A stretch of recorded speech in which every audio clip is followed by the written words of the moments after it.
Can you sum up what it feels like out there on the pitch when you've spent hours seemingly watching them bat and then suddenly things speed up really quickly? It feels like you guys are on top. Yeah, obviously when they were batting, it obviously flattened out. It was obviously quite hard work, especially with the wind as well. But we sort of stuck to our task and trying to hit the pitch as hard as we could to get something out of it, and thankfully we got the wickets. Did what happened in the first innings give you guys hope that you could get through them quickly and stay alive in this one? Yeah, we felt like if we got to their lower orders as quick as we could, I felt like we can get through them. And like I said, I think hitting that pitch hard was the best thing to do on that pitch. I think as soon as you slid to that fuller length, it was obviously easier for the batters to get on the front foot and hit some fours. Can you tell us about being the mop? Ben Duckett said that he started calling you that because you can knock over the tail. Is that something you've leaned into? I'd say so, yeah. I've done it twice now, so I might have to start calling myself that. But obviously that's just part of the game. I feel like when the lower order's in, it's obviously a good opportunity to get some wickets. And well, it was me this time. I'm sure it could be someone else in the next game or so. But yeah, I'm happy to contribute to the team in getting those wickets. And a triple wicket made, and is that the kind of experience, the kind of moment that you sort of were clinging on to, and you had a long layoff? I'm sure it was a lot of hard work and long days. Was that the kind of thing you were hoping would be in your future when you were working hard to get back?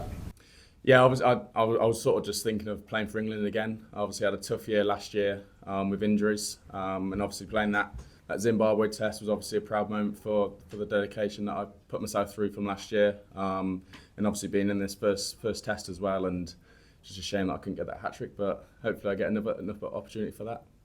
We'll go Chris at the back, please. Josh, for most teams in the world, a target of 371 might be quite intimidating. But for this England team, you guys have pulled off some pretty special run chases in the past. What is the kind of message in the dressing room about the chase tomorrow, and how confident are you guys that you can do it? Yeah, obviously we're really confident. I think if you look at our batting lineups, obviously very strong. We play a positive brand of cricket, so I think chasing 371 is obviously going to be a good thing for us to do tomorrow. Obviously getting for that first 30 to 45 minutes tomorrow is going to be obviously crucial, and then hopefully get the winning runs tomorrow. You will get a winning run, so you will hope this time before then. I know, hopefully it's done before then. Hopefully I'm not required. But yeah, I think the change rate at the minute is obviously very positive to chase these runs down. Simon, and then we'll go Stefan, please. I obviously weren't in the team at that point, but in the first year of Stokes and McCullum, it looked like England could pretty much chase down anything, and they chased down 378 to beat India. Did you watch those games? Do you remember watching them? Do you remember, like, it felt amazing at the time? Do you remember watching them? What do you remember?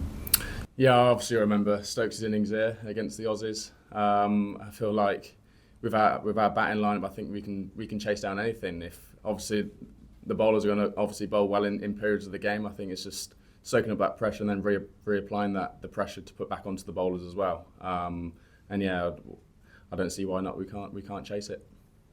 Stefan, and then we'll do Will to finish off. Hi, John.